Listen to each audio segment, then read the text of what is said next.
Je pense que sur les risques de guerre conventionnels ou éclatés ou avec des foyers de guerre un petit peu partout dans différents États, et on le voit bien dans les zones de frontières de la Chine avec les Ouïghours, enfin, il y a partout des zones où effectivement des zones de déstabilisation. On a rencontré des camarades algériens il y a 2 ans et effectivement à la frontière de l'Algérie avec la Libye, etc. Et ce que prévoyaient, enfin, entre guillemets, certains, c'est l'éclatement de l'Algérie en 3 califats. Donc l'Algérie aussi est menacée, mais l'Afrique aussi, et tous ces États qui sont en situation de guerre, effectivement, dans le monde, on est face à un impérialisme. Ça, je crois que... Et avoir des analyses de classe par rapport à la force de l'impérialisme américain, c'est effectivement avoir des références pour essayer de comprendre ce qui se passe et de dépasser. Et je pense que là...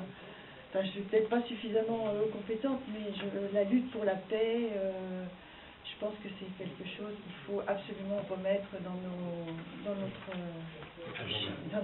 agenda, dans nos pratiques quotidiennes, parce que c'est la guerre contre tous, entre tous, et cette guerre qui a des conséquences, enfin ces guerres qui ont des conséquences avec les populations qui traversent la Méditerranée, l'Atlantique, etc., c'est bien parce qu'il y a des guerres et qu'elles sont obligées, la population est obligée de fuir, qu'ils arrivent ici en Europe dans des conditions épouvantables d'esclavage, de misère, et c'est bien quand même cet impérialisme et cette Europe-là qui est responsable de ces guerres. Donc je pense que tout ce qu'on essaye de faire pour dénoncer cette Union européenne et le capitalisme, ça fait partie de notre objectif et de nos ambitions quand même si c'est vraiment une ambition de se battre contre le capitalisme et de trouver des failles pour qu'on puisse essayer d'avoir des forces de résistance.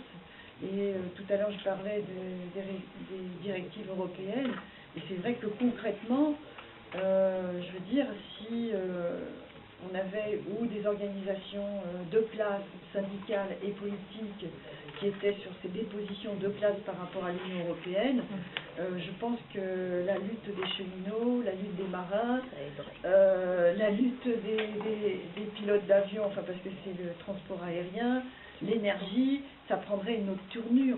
Parce que qu'est-ce qui fait qu'on ne puisse plus aujourd'hui parler de nationalisation, de réappropriation du social des secteurs économiques? Bien parce que on ne veut pas rentrer en confrontation avec l'Europe.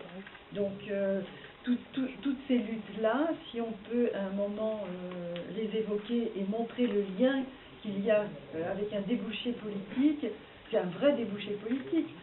Regagner l'EDF, se réapproprier l'EDF, reconstruire un autre système de transport, y compris intereuropéen. Les coopérations, c'est pas contraire aux intérêts des populations, des peuples. Donc, et je pense que si on place tout par rapport à des analyses de classe, par rapport reprendre au capitalisme ce qu'on peut lui reprendre, c'est notre démarche est vraiment une démarche de lutte de classe, parce que la lutte de classe, elle n'a pas disparu, elle est de plus en plus dure et violente, et on voit les guerres, c'est extrême. Donc cette question de lutte de classe et d'orientation, elle est vraiment très... Enfin voilà, je crois que c'est... Il y avait la réponse. Oui, puis la réponse c'est pourquoi ces camarades sont dispersés. Je pense que le chemin qui a été, le chemin qu'ils ont fait par rapport au congrès de Martigues, où effectivement le Parti communiste devienne un parti comme un autre, c'est-à-dire sur des bases social-démocrates, etc. Ça a fait des dégâts. Ça fait des dégâts. C'était en quelle année? C'est dans les années 80, 97, le Parti communiste qui devient Ouais. pro-européen. Ouais. Ah, c'est 97 quand ils ont, avec Jospin, il Ouais, a, ça doit être ça. et il a Non, dit c'était si vous voulez être au 94. gouvernement, Moi, vous je devez pense que c'est au... 94. Marty, c'est avant. Après, le PGE, c'est 97. D'accord. Voilà. Et donc, des camarades sont restés communistes, mais ne sont plus organisés dans le Parti communiste, et ils ont une activité militante communiste, comme ils peuvent, là où ils sont, ils font en fonction des moyens qu'ils ont, et je pense que c'est tout à leur honneur, et c'est toujours très important de se rencontrer, parce que en fait, on fait partie de la même famille, du même groupe politique, et c'est anormal qu'on soit dispersé de cette façon. Bon, c'est pas anormal qu'on ait des idées différentes à certains moments, ça c'est normal, mais le fait d'être dans un parti qui est plus sur des bases de classe, ou qui est, enfin moi, parce que je veux dire qu'actuellement, comme il y a quand même des luttes, etc., il y a des mots qui sont repris, mais pour l'instant les orientations ne sont pas changées, et il y avait une conférence nationale hier et avant-hier, enfin, donc effectivement on prend en compte les mouvements qui se passent, on prend en compte ces phénomènes de guerre, on prend en compte le fait que la population a dit non à Maastricht, etc.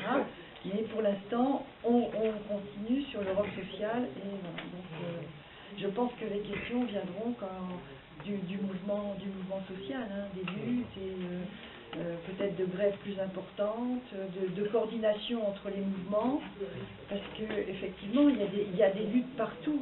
Il y a des luttes dans l'agroalimentaire, il y a des luttes dans tous les secteurs en fait.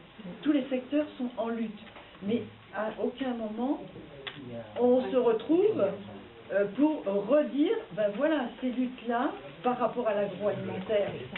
Il y a des choses qui sont dites. Par exemple, je dois dire que, bon, au niveau du Parti communiste, il y a un travail qui est fait sur la question des questions agricoles, de la souveraineté alimentaire. Il y a un travail qui est fait. Il y a des camarades qui aussi, à l'intérieur, apportent aussi des éléments. Mais,